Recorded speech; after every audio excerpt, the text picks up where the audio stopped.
Hello, hello, hello. I hope you can hear me. So I wanted to do a video, a recording on how proud I am of myself. I'm really trying to do a lot more videos like this because I grew up with the spirit of like condemnation and guilt and shame. So every now and then I'll do a video where I'm thinking and reflecting on how proud I am of myself and what I've accomplished. When I've overcome something, especially something that's been very, very difficult in my life, I want to kind of sit and reflect on it. So I've talked about this quite a few times, but I've gotten a little bit deeper in my thought and feelings about it, and I wanted to just talk about it. So I dated this guy 4 years ago, and this person was very toxic. When I met him, I was on a high. I had a great relationship with God. Things were well with me as I was going on my path to healing and wholeness. And then this person came in, nice, sweet, kind, gentle soul. And he was a manipulator. He might have been a narcissist. I believe he was or is. And just very toxic and bad for my life. I eventually dated this person for 3 months.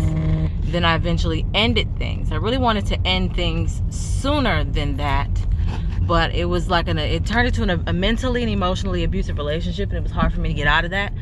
I almost want to say that I'd never been in an abusive relationship, but I'm pretty sure that there was some manipulation and some mental, emotional abuse going on with my ex-husband as well.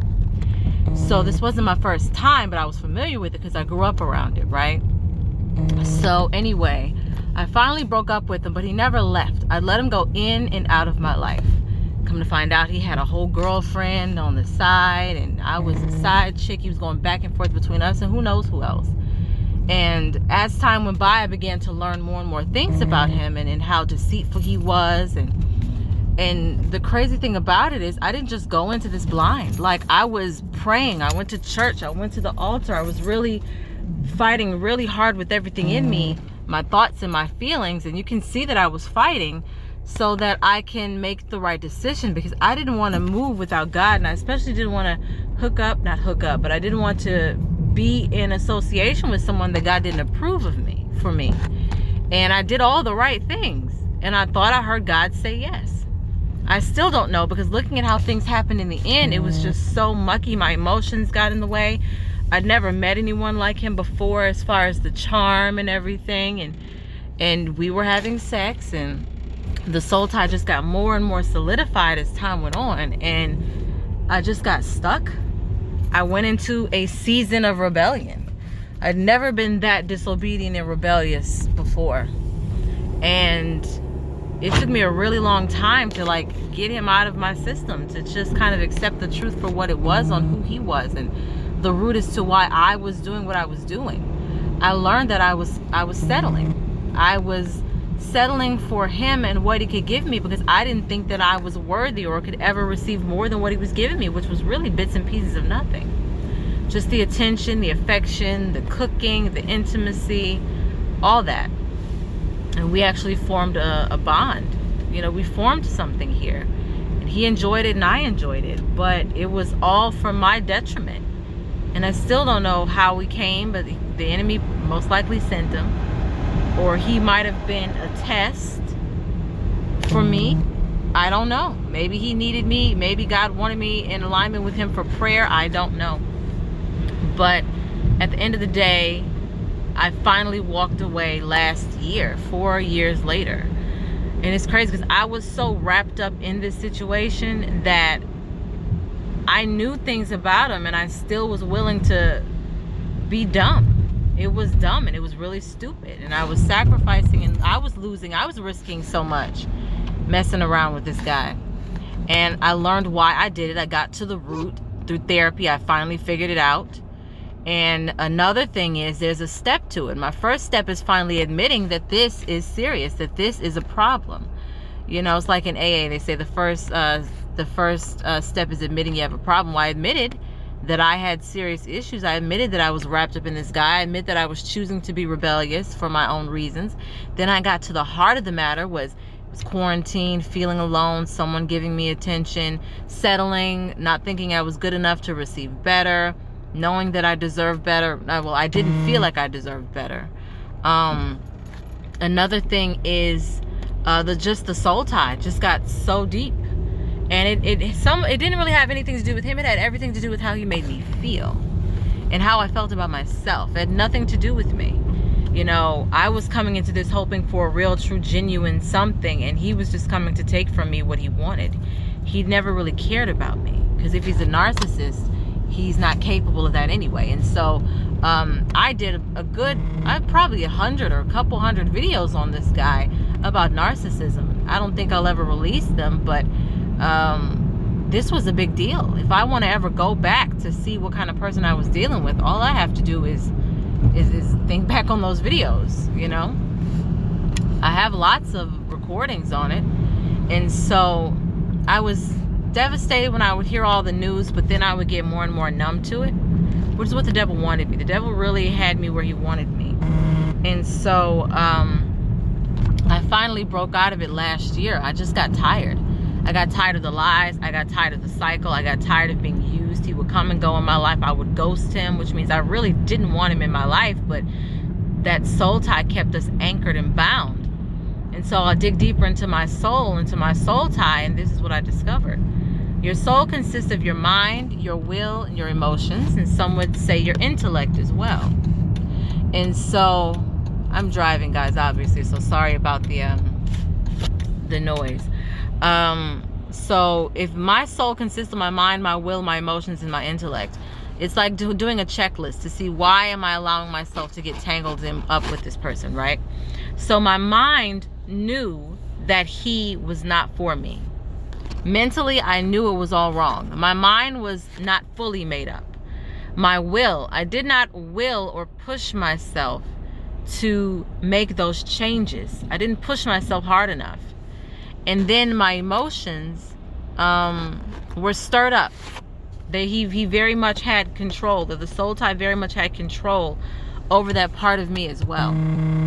And so I just wasn't in a space. I couldn't do it. I mean, I knew, no matter what I knew better, but I didn't do better. I can say, oh, he's this, he's that, but if I'm still entertaining him, I'm the fool, right? I can be honest about that. And so finally, he was lying, and I just got tired. And I'm proud of myself because I didn't do this for anybody else.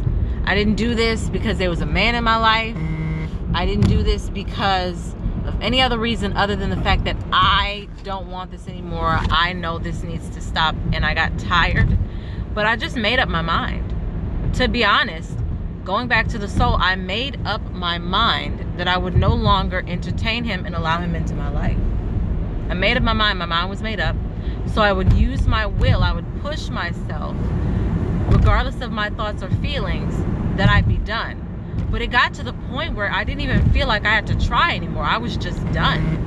I think the thing is, like, what's the thing that sealed the deal? He owed me money, and he never paid me the money back. He never intended on paying me the money back. I accepted the fact that he never had feelings for me.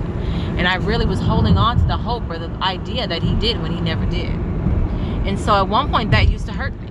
But now I'm not hurt at all at the fact that he never had those feelings for me. Like, I've gotten numb to him. I feel nothing for him. And I am so, so proud of myself, you guys. Like, for real, I'm so proud of myself. Before, I used to be sad and hurt, like, oh my gosh, he doesn't have these feelings. He doesn't feel this way. He doesn't feel that way. I don't feel that anymore. It is what it is. I've accepted the truth because I feel nothing. And so then my emotions, I'm explaining my emotions right now. Perfect timing. So I made up my mind. My emotions were done. I was severing the soul tie in this process. And when I say I'm done, I ended things around November with him. This had nothing to do with another man or anything like that. This was just all me making up my mind and deciding that I was done. Okay? So my mind was made up. I kind of had to will myself. Before, I was fighting really hard to will myself to not call him, not text him, not this, not that. And at one point in time, I did text him once, And then I'm like, oh, this just needs to stop. I ended up doing a 21-day fast, and I definitely believe that something was broken off in me in that process, because I did, before the fast, text him, and it was for no reason at all. He's been calling me and blowing my phone up. I got him blocked, so I won't know unless I check my call logs and see that he's contacted me. And I feel nothing. I feel nothing. I used to be bound to him, and I used to care about his thoughts and feelings. I don't care anymore. And so, aside from that, my emotions were done. And it was just like, it was lined up perfectly. For the first time in my life, everything was lined up perfectly. But my emotions were going to be the hardest part. Well, the mind and the emotions were going to be the hardest part. The will is like, look, I'll go wherever you go. You know, so I really had to get my ducks in a row. But it didn't even feel like work. I was just done. I can't even really explain it. I feel that God did play a supernatural part in it. But before this fast, I was done. This fast started in January. I've been done with him since November, with the exception that I did text him one time, and then I was like, yeah, I was on one day. I'm not doing that again. And I haven't done it. I haven't thought about him. Oh, let me call him. I haven't had any of those thoughts or feelings about him at all. And I am so, so proud of myself. The person that has been so toxic and so mentally and emotionally dangerous. This guy is a danger to society and women everywhere. And I got him out of my life. And I don't care how he thinks. I don't care how he feels. And it feels so, so, so, so, so, so good. And I just wanted to share that with you guys. I'm in shock and awe. And I got to thank God for it, because I could not have done this on my own. I don't know what God did to seal the deal, but I'm good.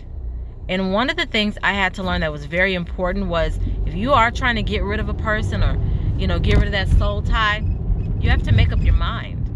If you think about him, you got to think about something else. Get to the root as to why you have that person anchored so strongly into your soul. You got to really dig deep within yourself to figure out the why of the why of the why of the why that you're allowing yourself to continue to be tormented or whatever by this person. And that's all that I have. I have a lot more to say. I'm glad that I was able to get this person out of my mind. And I'll see you in the next one. Bye.